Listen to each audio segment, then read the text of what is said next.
Oi, amores, tudo bem? Vocês por acaso já ouviram uma expressão que diz assim, ó: na alta da maternidade as enfermeiras trocam os chips dos bebês e a hora que chega em casa aquele anjinho vira de ponta cabeça? Olha, hoje a gente vai falar sobre isso aqui e eu vou contar um pouquinho da minha experiência que foi traumática. Vem comigo!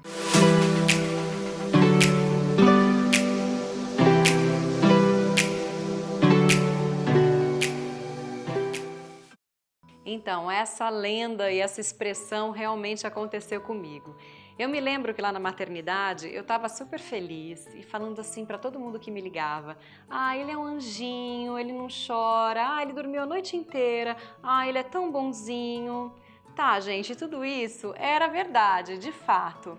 Só que deu um revertério nesse menino na hora que ele chegou em casa e é na verdade o que acontece com a maioria dos bebês, segundo os relatos das mamães. O que acontece? No meu caso, na maternidade que eu fiquei, a gente tem um período que é da meia-noite às 4 da manhã que os bebês não ficam no quarto com a gente. Na verdade, isso é opcional. Pode ficar ou então eles podem ir para o berçário para a mamãe poder descansar um pouco. Eu fiz isso, eu aceitei essa sugestão, pedi para realmente levarem ele para o berçário para poder tentar dormir e descansar. E o que acontece? A gente não sabe o que acontece nesse período, não é? A gente não sabe se eles choram, se vira esse berreiro todo que é normalmente nas madrugadas, porque as enfermeiras dão conta do recado. E aí lá pelas 4 da manhã eles traziam novamente o bebê para amamentar. Só que em casa não é assim que funciona, você fica com o bebê 24 horas por dia e aí você começa a ver todas essas reações, não é? Uma outra teoria também que explica essa reviravolta no comportamento dos bebês é porque normalmente a gente fica no hospital por volta de 48 horas e aí depois disso a gente tem a alta. E dizem que nessas 48 horas o bebê ele está munido de uma reserva energética suficiente para segurar esse tempo e que depois desse tempo é a hora que vem realmente a necessidade e a fome do nenê. Por isso que ele chora tanto e que ele solicita tanto a mãe. Independente das teorias, comigo foi exatamente o que aconteceu, não foi diferente. Eu cheguei em casa e o Bernardo simplesmente mudou da água para o vinho. Vou contar o passo a passo para vocês. Para começar, eu quero dizer que eu optei por voltar para casa sozinha, sem um ajudante, vamos dizer assim. Como eu disse para vocês, eu não tive minha mãe nesse momento e eu tive sim várias pessoas que ofereceram ajuda, falaram que poderia passar uns dias em casa ou que eu poderia ficar na casa de alguém, mas eu achei que era um momento um pouco delicado, muito íntimo. Eu não sabia como eu estaria com os hormônios, se eu ia estar boazinha, se ia ter dado também uma reviravolta em mim. Fiquei com receio e falei que eu preferiria ir para casa sozinha. Também porque eu queria muito aprender a lidar com isso no dia a dia com meu filho, conhecer o meu filho, estar ao lado do meu marido e do meu filho nesse primeiro momento que a gente precisa de tantas adaptações.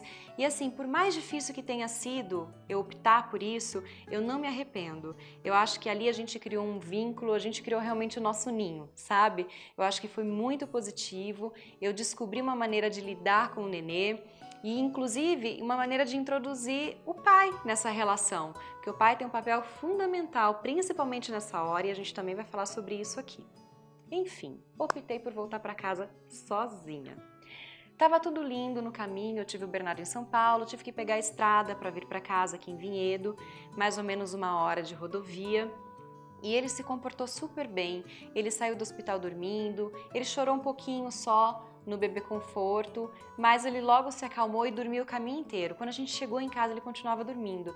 E eu me lembro que eu peguei o carrinho dele, o bebê conforto, e eu coloquei na sala e fui ver meus cachorros, que faziam 2 dias que eu não tinha notícia deles.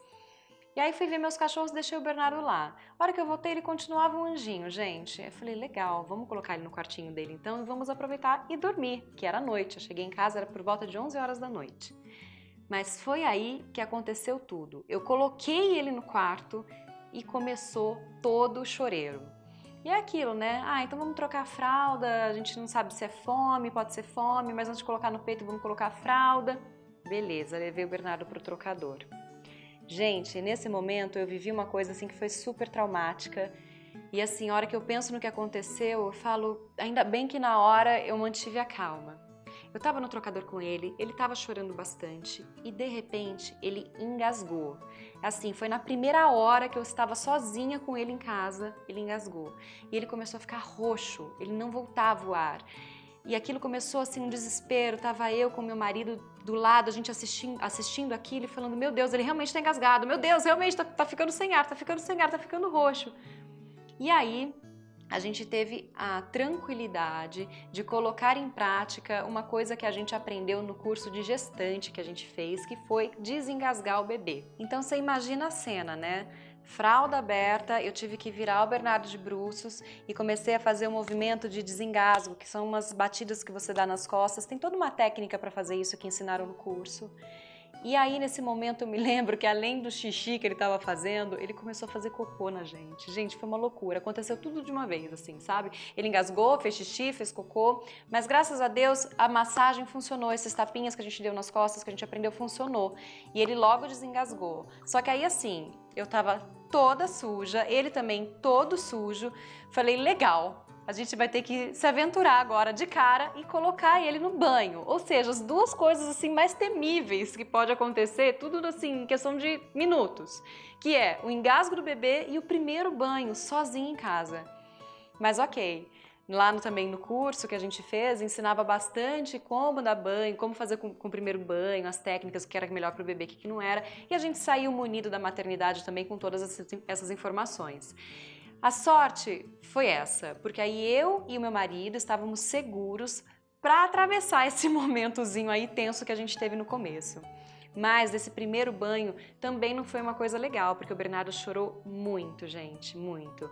Eu sei que eles têm toda uma insegurança por conta do espaço, a gente também está um pouco inseguro nesse primeiro momento, é o primeiro banho, né? Você não sabe se está segurando direito, se vai machucar o bracinho, se a água está quente, se está fria. Gente, são tantas questões e assim, precisamos passar por isso logo de cara.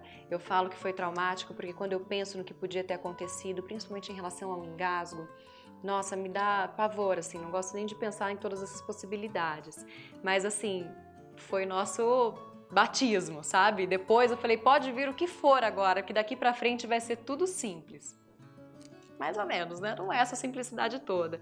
Mas eu confesso que tudo que veio depois, a gente teve mais jogo de cintura para lidar. Bom, o que eu quero dizer com tudo isso, e fica aí o meu conselho para vocês, assim, faça um curso de gestante. Eu fiz aqui no Hospital Vera Cruz de Campinas, porque eu moro aqui em Vinhedo, eu tinha essa facilidade aqui, era perto da minha casa. Mas eu sei que várias maternidades têm esse curso.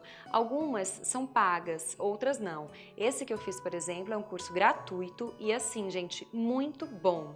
Foram 4 dias de curso, acho que cada dia eram umas 3 horas mais ou menos, e foi fundamental porque a gente foi super bem informado de tudo que poderia acontecer, de como reagir perante um engasgo ou os primeiros socorros também, que podem ocorrer outras eventualidades. A gente soube das vacinas, a gente soube da opção de você coletar ou não célula-tronco, enfim, a gente foi muito bem informado, muito.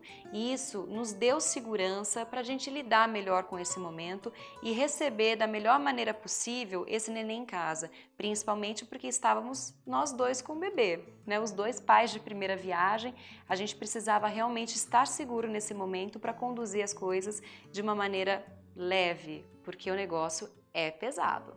Bom, passamos ilesos dessa fase de engasgo, de troca, de banho, e eu me lembro quando a gente concluiu assim todo esse processo que ele estava vestidinho, tinha se acalmado um pouco, nós dois sentamos na cama assim, eu e o pai.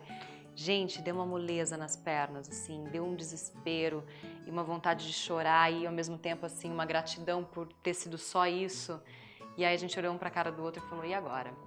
A gente sempre falou que a gente ia colocar o bebê para dormir no quarto dele desde o primeiro dia em casa para ele acostumar assim. Só que não deu, gente. A gente não teve coragem, né? Diante dessa cena toda, sem chance. Levamos ele para dormir no nosso quarto a primeira noite. Ele dormiu no bebê conforto, no carrinho ao nosso lado ali da cama. E aí, aquela noite maravilhosa que a gente achou que a gente fosse ter, porque no hospital ele dormia, teoricamente, já começou também. Ele não dormiu a noite inteira, ele só chorava e ele sentia uma fome absurda. Graças a Deus eu saí do hospital já com leite, eu não tinha só o colostro, eu já tinha o próprio leite e ainda assim, gente, ele mamava e parece assim que nunca ele estava saciado.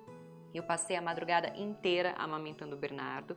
Eu fui conseguir descansar, era mais ou menos umas 5 horas da manhã, que aí eu consegui dormir por volta de 2 horas. E essa saga toda, assim, de madrugadas, em claro, se repetiu muitas vezes. A diferença é que a partir do segundo dia eu já coloquei o Bernardo realmente para dormir no quartinho dele. Mas, gente, as noites em claro, meu Deus do céu, são cruéis. E assim, naquele momento que você tá descobrindo tudo, né? Seu peito dói, a criança não quer sair do peito, ele só para de chorar com a mãe, eu acho que sente o cheiro, se sente acolhido. É uma loucura, gente. A gente tem que estar muito bem preparado nesse momento e eu acho que quanto mais informação a gente tiver, melhor é pra gente poder ter estrutura para aguentar isso. Porque principalmente essa questão do sono ao longo dos dias, isso vai te desgastando. Eu lembro que assim, depois de uma semana mais ou menos que eu tava sem dormir, eu tava batendo cabeça, sabe? Era uma loucura e não tem o que fazer, não tem o que fazer. O bebê tá lá, você precisa cuidar dele e normalmente é a mãe, claro, né? Principalmente por conta do alimento.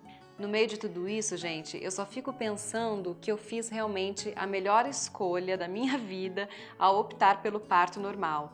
Porque assim, já é tão difícil tudo, eu ficava pensando, já pensou se eu tivesse com um corte, tivesse impossibilitada de levantar, de cuidar dele, o meu marido, além de cuidar dele, teria que cuidar de mim também, uma loucura. Então, até por conta disso, eu agradeço muito por ter conseguido ter o parto normal, ter passado por isso, e eu incentivo realmente as mulheres a tentarem, ao menos, o parto normal, porque, olha, é difícil. É difícil tudo, você ainda tá com dor da cesárea ou então impossibilitada de cuidar do nenê, eu acho que deve ser muito mais difícil ainda. Emocionalmente falando, eu não tive aquela famosa depressão pós-parto, que muitas mulheres relatam, que a hora que chegam em casa começa a dar uma baixa por conta dos hormônios. Graças a Deus eu passei ilesa disso. Pelo contrário, eu me lembro que logo nos primeiros dias, nas primeiras horas em casa, eu tava assim, gente, num sentimento tão pleno, sabe?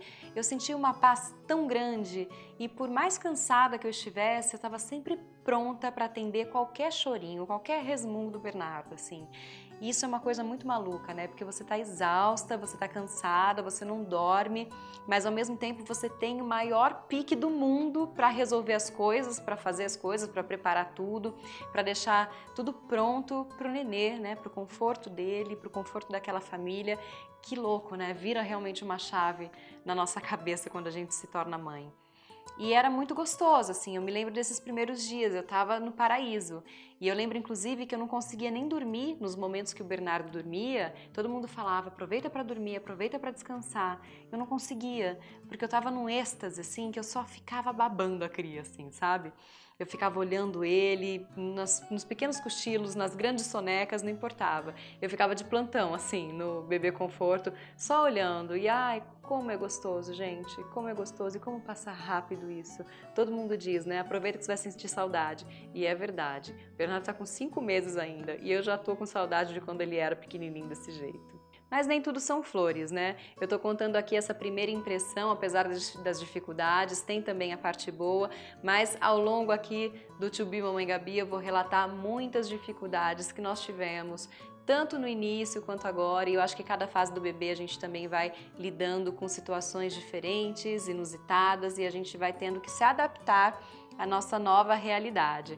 Então eu espero poder, assim, ao longo aqui do canal, compartilhar muitas histórias com vocês, ajudar muita gente também que está em busca de informação, e por isso eu peço para vocês, ó, compartilhem aí com as mamães, as futuras mamães, o link aqui do canal, se inscrevam, fiquem ligados, e eu vou me despedir por aqui agora, a gente se vê na próxima semana. Beijos, até lá!